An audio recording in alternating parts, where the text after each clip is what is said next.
Hi everyone, I'm Shelly from There's No Place Like Home at redheadmom8.wordpress.com. Today I thought that I would share with you a breakdown of our homeschool routine for 8 kids. Last year on my channel I shared how we homeschool 9 kids. This year I'm down to 8 kids, so the schedule is a little bit different, but it's pretty much the same as it was with 9 kids. But I just tweaked a few things, so I thought that I would just share an update for what we're doing this year. If you are actually interested in how we were homeschooling, how I was homeschooling 10 kids 2 years ago, I don't think I did a video on that. I will actually check, and if I find it, I will put it in the description box below.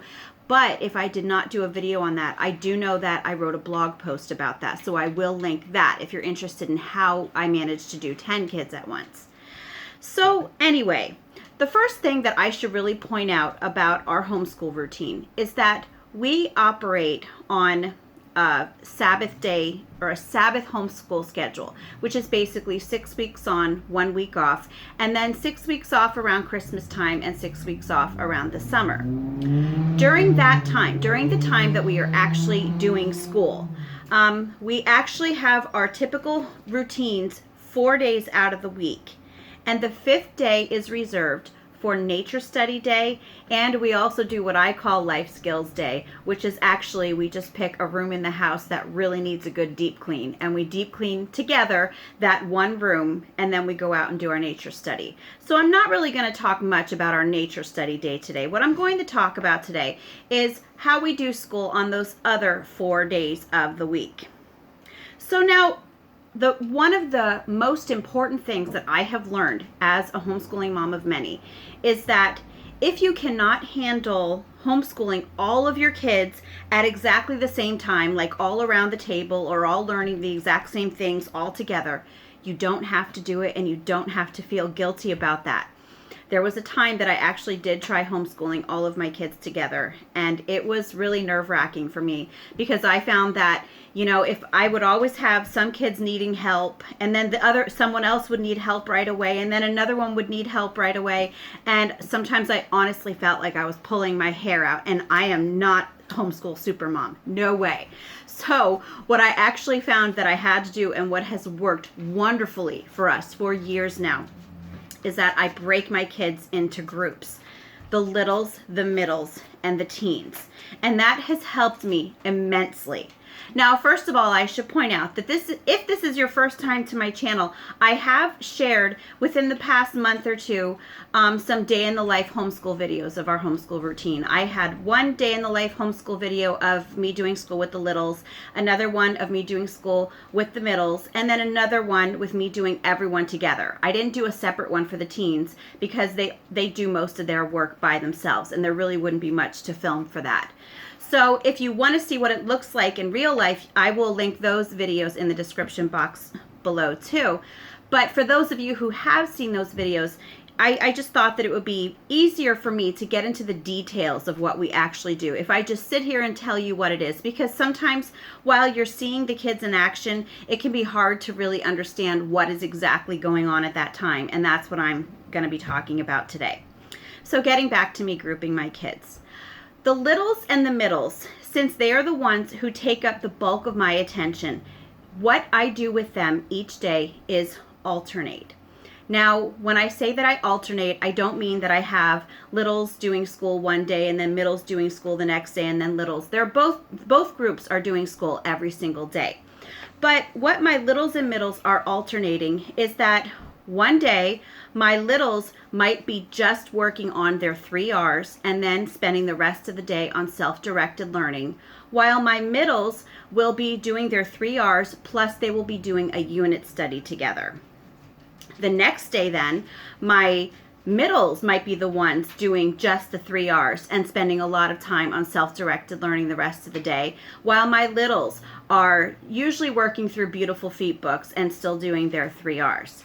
And I just want you to understand that the reason that I decided to do it that way is because sometimes the unit studies can can take a bit of time. So I used to schedule the unit study for both groups every single day, and school was taking really, really, really long because sometimes unit study activities take a bit of time.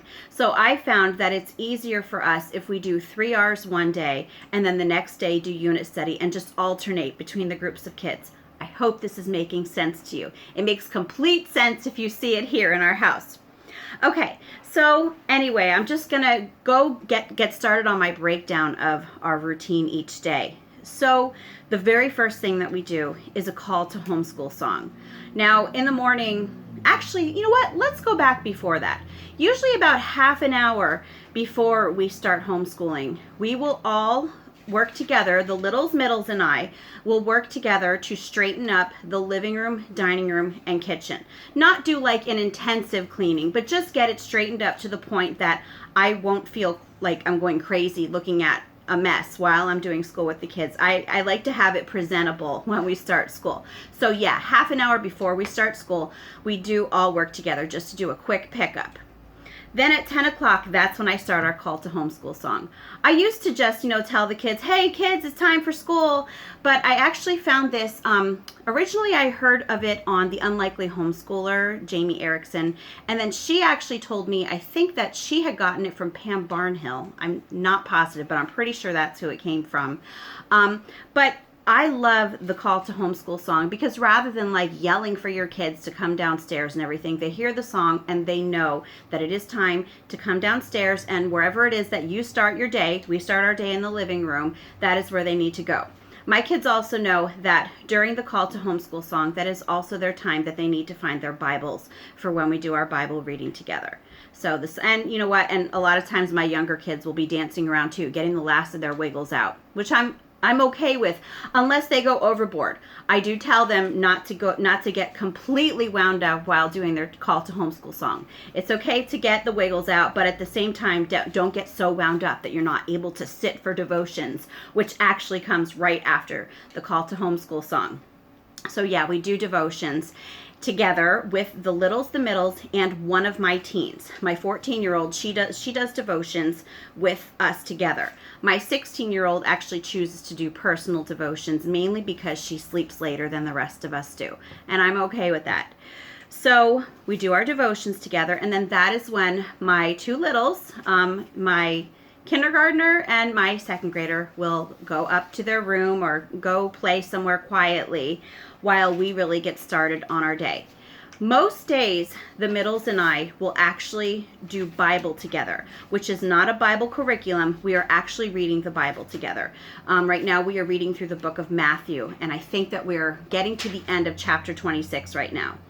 And what we do is we just all sit in the living room. We each are supposed to have our own Bibles. A lot of times, like if they were at church, say on a Wednesday night or on a Sunday, a lot of times my kids will forget their Bibles in the car.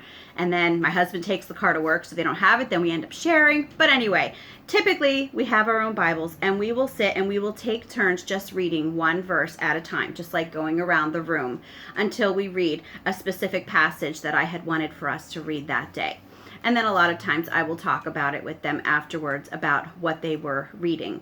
Like today we were actually reading about Jesus was in the Garden of Gethsemane. So I talked about how he was just getting ready right then to be arrested, to be taken, to be put, not even really on trial, but it's culminating in the crucifixion. So anyway, so that's what we do with the middles, is Bible reading. Now, this is where it gets tricky. Now, remember I told you that I alternate. Well, so my kids will have one of two routines that they will be following. The first routine that I'm going to tell you is if it is their unit study day. If it is my middle's unit study day, after Bible reading, we will do a read aloud together in which my kids do take turns doing oral narrations afterwards, just to make sure that they understood the gist. And yeah, sometimes to make sure that they were paying attention, because sometimes that's still an issue with my kids. Even though they're used to read alouds and we've been doing it for years, yeah, they still at times get distracted. So I have to sometimes even like start the page over again. So anyway, after the read aloud and narrations, what usually happens with the unit study is that we will typically do 2 activities of a unit study per day. Now, some families might choose to do more than that. We used to do 4 unit study activities per day, and I noticed that it was way too much for us. So then I moved it down to 3 activities, and it was a little bit better, but I still found that my kids were starting to lose interest. So we moved down to 2, and that seems to be the magic number for us. We've been sticking to 2 activities a day for a couple of years now, and that's been working really well for us.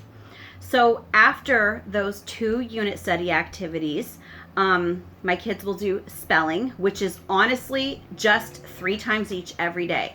I'm not really big on schoolish lessons. I'm just that's just not our style at all. So all my kids do for spelling is just 3 times each every day. They have a list, and they get a new list every week, and they just do 3 times each because I want them to just know how to spell those words. Some kids are natural spellers in my family. Some kids need to work on it a little bit, but they all do the 3 times each every week, and none of them seem to mind it at all. And actually, I remember when I was in school, 3 times each was one of my favorite things to do. Okay, my middles also do a cursive workbook every day after they do their spelling. Math, my 5th, 6th, and 7th graders. And I have to point out that another thing is that I don't really go by grade levels in our homeschool. The only reason that I am using grade levels to talk to you today is because it makes it more understandable for a lot of people to know where we're at, what ages my kids are, because that's how most people view kids. Is when you meet a child, a lot of times the first thing you'll say is, what school do you go to? What grade are you in? So that's why I'm using grades today. But I have to say that grade levels are not important to us, but that is what the school district uses for my kids. So that's what I'm going to use with you, just so you know where they are. But anyway, so my 5th, 6th, and 7th graders use ctcmath.com, and it is wonderful. I was actually going to try teaching textbooks with my kids, because I've wanted to use that for years. But I realized that I wanted them to use it more for me than I wanted them to use it for them, because CTC Math has been working phenomenally for them. And it has taken such a weight off of our shoulders when it comes to math that I have decided that I am not going to try teaching textbooks. Why stop using what's already working? And I tell people that all the time, and then I was going to do it myself. So anyway, ctcmath.com. My daughter, who is in 3rd grade, who is also a middle, she does a Becca workbook, which I really like for younger kids. I like their spiral-based approach to math. After math, they do their notebooking rotation. Now, if you've been here before, you know that I love notebooking. And right now, we are using 4 different types of notebooking in our homeschool. We do not do all 4 kinds every day, though. We do 1 kind a day. So that's where our rotation comes in. We don't have specific days assigned for different types of notebooking. We just kind of keep going through the loop. It's just like the loop scheduling for notebooking.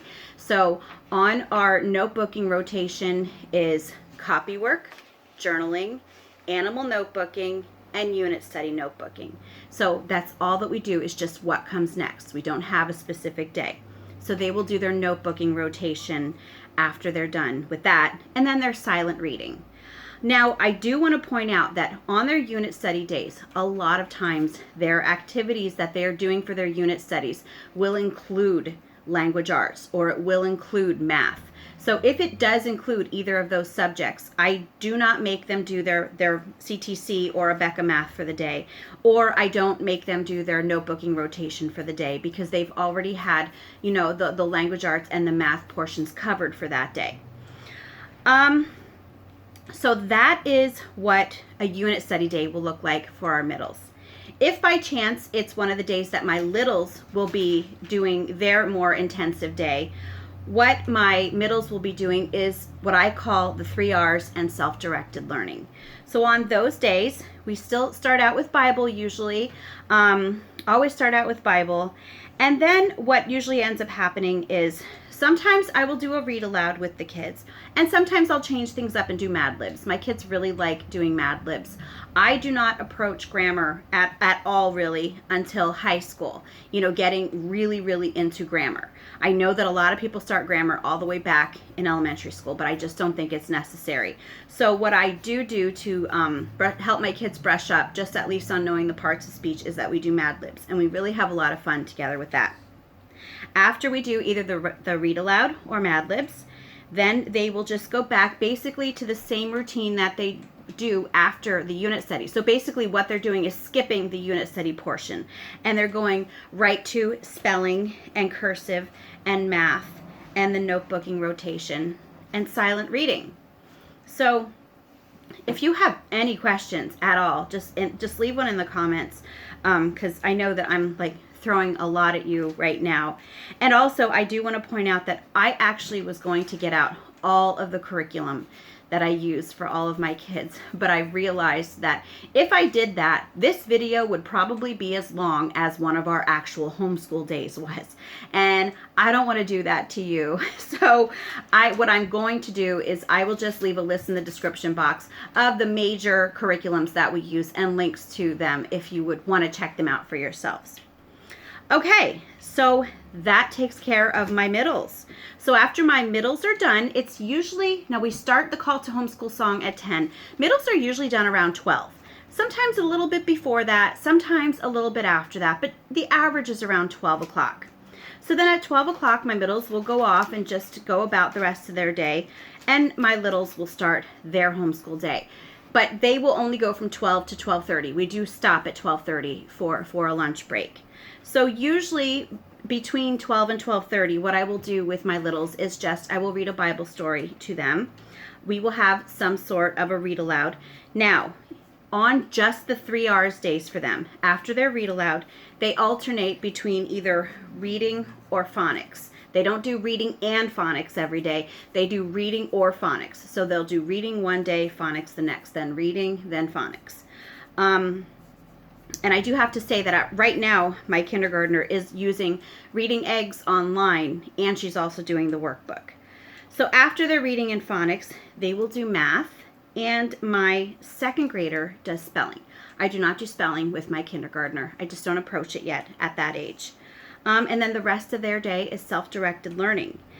Now, from 12:30 to around 2 o'clock, that's how long our break is. I know we take a really long break, but that's because 12:30 is when we will, I will prepare lunch, we will eat lunch, and then usually between 1 and 1:15 we will start our chores for the day, because my husband usually gets home around 1:50, and so I like to have the house looking presentable when he gets home. So that's when everybody does their chores, between 1 and 1:15, and then 2 o'clock, once he's home and settled and I've gotten him his coffee and everything like that, that is when we will start picking up the rest of our homeschool day. So whatever my littles have left over that they did not finish by 12:30, that is what we will start picking up, doing right again at 2 o'clock. So I already described everything that they do to you for their 3 R's, their 3 R's days and self-directed learning days.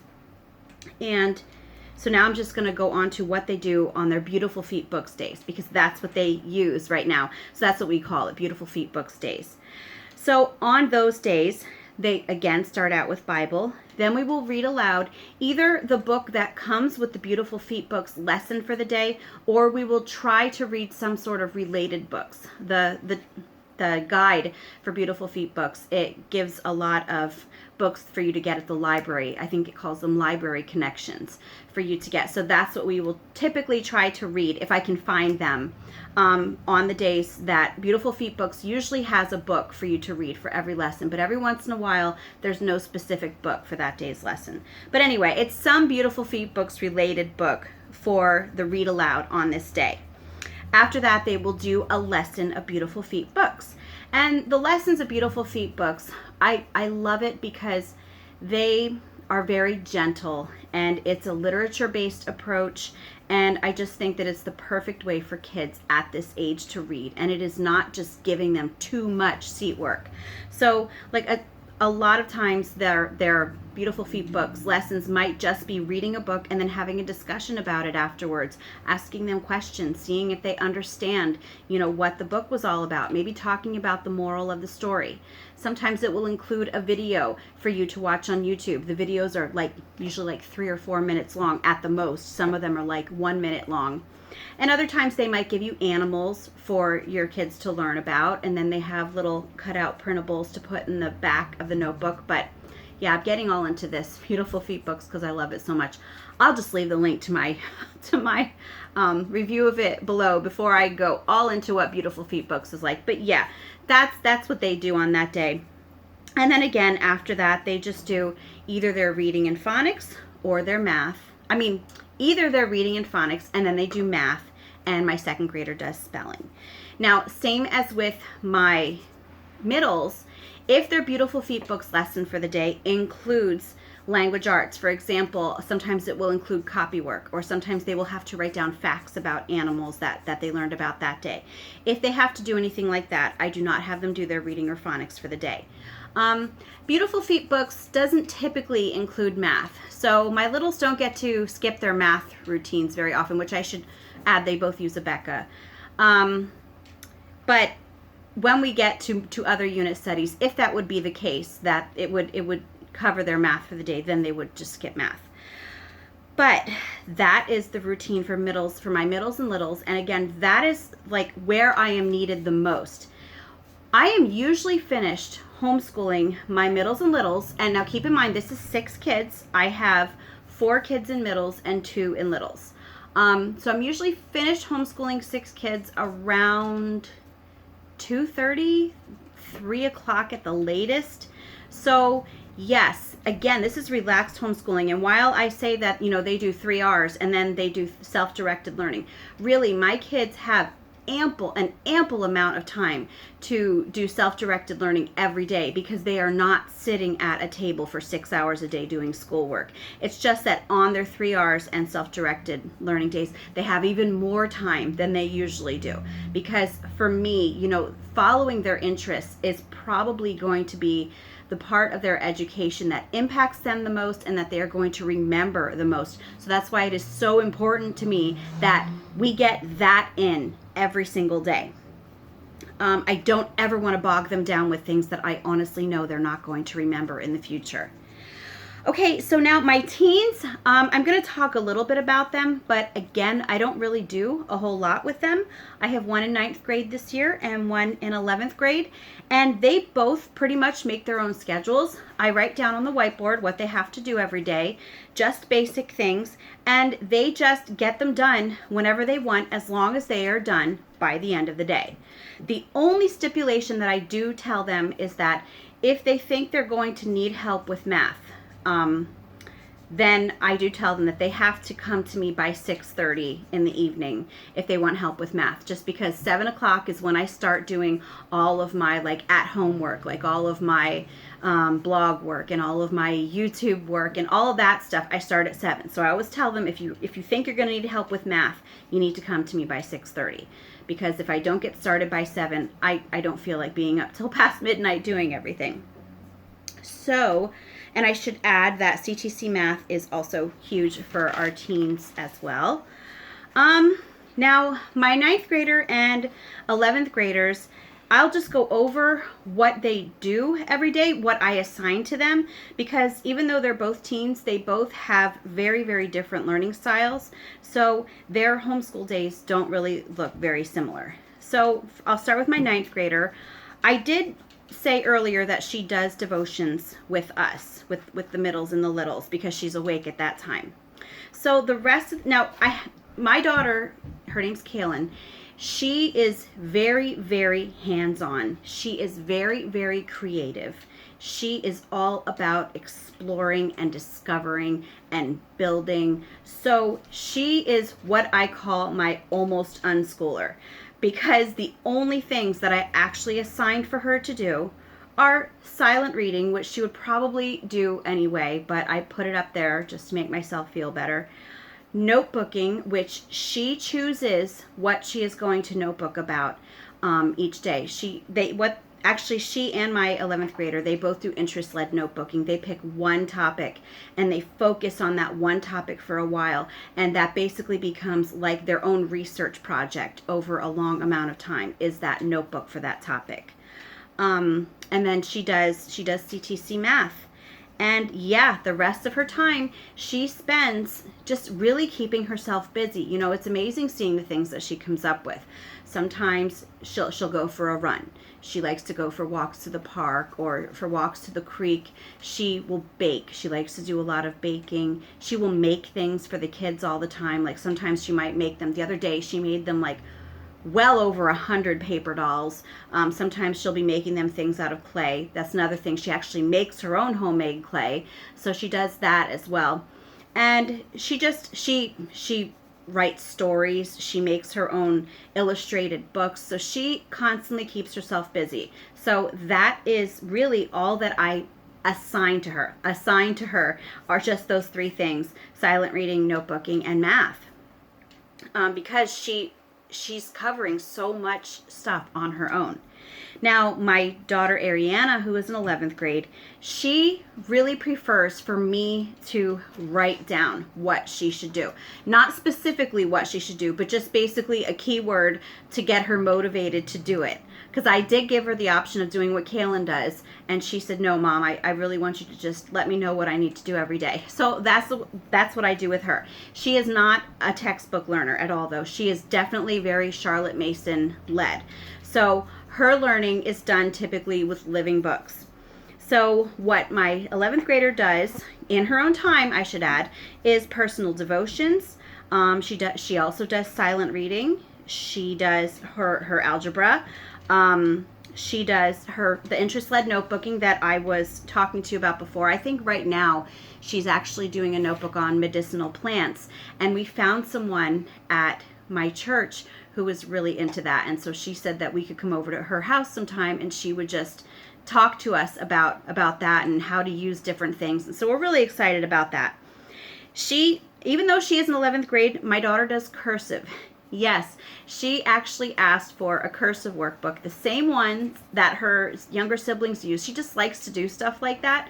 So she does the cursive workbook. And I should add that my 9th grader also has a cursive workbook. I don't write it down for her to do it, but I do see her doing it a lot. She just does it because she wants to. Now, another thing that my 11th grader does is grammar. She does daily grams every day, and she does Italian with Duolingo. So, and again, my two teens, they just pretty much get it done throughout the day. And they usually will come to me for math almost every day. I am, at least, if I'm not helping them with math, they just like for me to just be there when they're doing math. It's kind of like they want me next to them. They want to know that I'm available in case they need my help. But really, other than that, that's all they need Mom for anymore.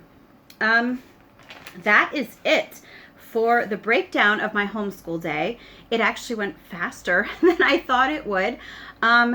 Again, I hope that I didn't confuse you at all. I laid a lot of information on you, but I really wanted to give you, my cat is up on the table. Bella, go. Bailey, can you get Bella? I always have a cat making an appearance during one of my videos. But anyway, I hope that I didn't completely confuse you, but I just wanted to give you an idea of what this was all about and how you go about homeschooling such a large amount of kids. Because I know that I've had some people say, I only have 3 kids and I don't know how you do it with 8. Well, you know what? This is how I do it with 8. It is all about simplicity. It is all about embracing the benefits of natural learning. That is how we keep our homeschool routine going every day. So anyway, if you like this video, give it a thumbs up. If you haven't subscribed yet and would like to hear more of what I have to say, I would love if you would do that. If you have any questions or comments, you can leave one down below. Don't forget that I will be linking all of the resources that we use in the description box below. And if you like my work and would like to visit my page on Patreon, and if you would like to support me there, I would love if you would do that, and I would appreciate it. And I hope you have a great day.